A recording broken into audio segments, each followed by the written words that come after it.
नमस्कार दोस्तों, भारतीय जनता पार्टी के सबसे प्यारे और प्रमुख दल, उनके सहयोगी दल चंद्रबाबू नायडू पर भयंकर गाज गिर सकता है। हो सकता है कि उनका गठबंधन भी टूट सकता है, क्योंकि इस रिपोर्ट ने पूरी खलबली मचा दी है। अगर ऐसा होता है तो उनके कई विधायकों पर मुकदमा भी दर्ज हो सकता है और उनकी विधायकी भी छिन सकती है, क्योंकि मामला फिलहाल सुप्रीम कोर्ट में है और आज इस पूरे मामले पर सुप्रीम कोर्ट के अंदर सुनवाई चल रही है। दोस्तों, आपको बता दूं कि एडीआर की इस रिपोर्ट ने तहलका मचा कर रख दिया है। एडीआर की ये रिपोर्ट कह रही है कि कौन से पार्टी के अंदर कितने विधायकों का क्रिमिनल रिकॉर्ड रहा है, उनके ऊपर आपराधिक मुकदमे दाखिल किए गए हैं और जिसका मामला अभी फिलहाल सुप्रीम कोर्ट में चल रहा है। तो सबसे पहले दोस्तों, आपको इस रिपोर्ट में बता दें कि किस पार्टी के विधायक को सबसे ज्यादा टॉप पर रखा गया है।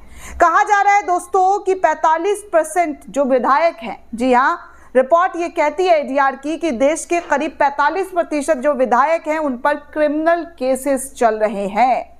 1205 पर गंभीर आरोप है।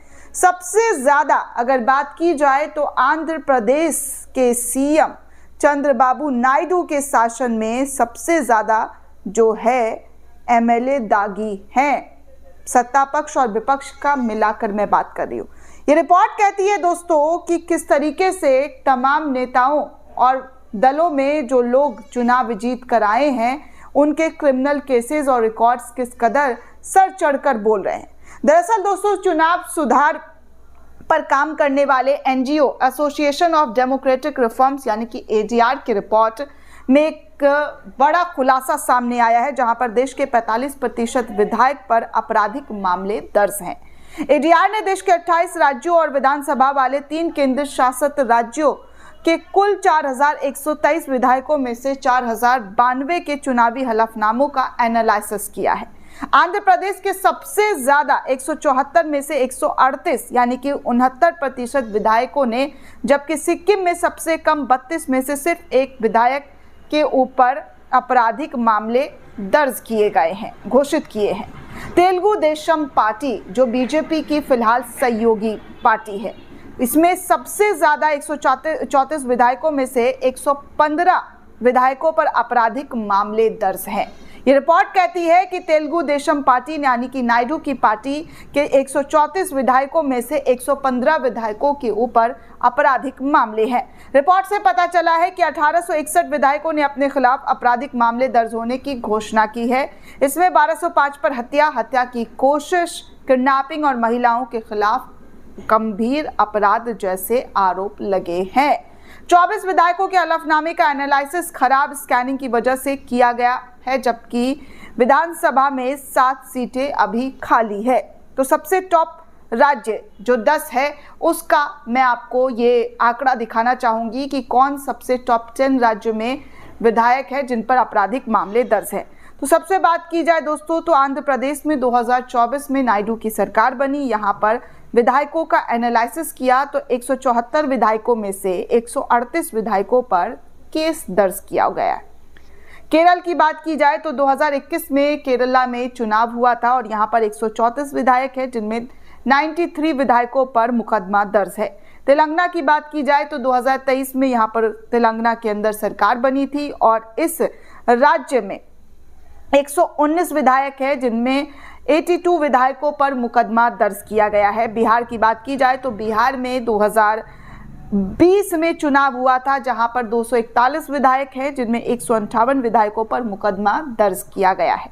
महाराष्ट्र की बात की जाए तो 2024 में महाराष्ट्र के अंदर विधानसभा चुनाव हुआ था, यानी कि पिछले साल। यहाँ पर 286 विधायक हैं, जिनमें 187 विधायकों पर मुकदमा दर्ज किया है। तमिलनाडु की बात की जाए तो तमिलनाडु में 224 विधायक है, यहाँ पर 132 विधायकों पर मुकदमा दर्ज है। उड़ीसा की बात की जाए तो उड़ीसा में भी 2024 में सरकार बनी है, जहाँ पर 147 विधायक है और 85 विधायकों पर मुकदमा दर्ज है।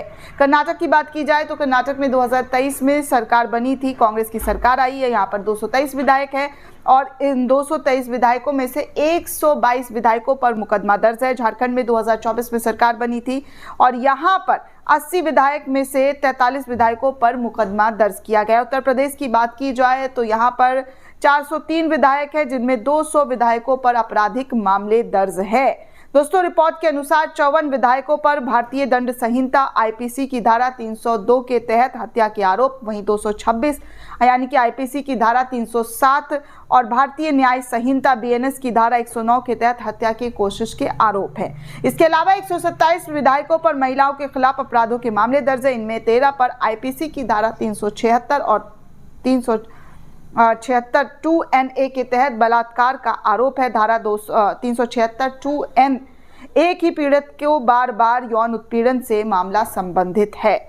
एडीआर की अन्य रिपोर्ट में कहा जाता है दोस्तों कि चंद्रबाबू सबसे ज्यादा अमीर सीएम में से जो है टॉप 10 में पहले नंबर पर आते हैं, और सबसे गरीब में, जी हाँ, सबसे कम जो इनकी संपत्ति है उनमें ममता बनर्जी है। ये रिपोर्ट हालांकि हमने आपको दिखा दिया, लेकिन फिर भी आपको बता दूं कि टॉप 10 अमीर मुख्यमंत्रियों की अगर लिस्ट निकाल कर देखी जाए तो चंद्रबाबू नायडू का सबसे पहले नाम आता है। इनके पास 931 करोड़ रुपए की संपत्ति है।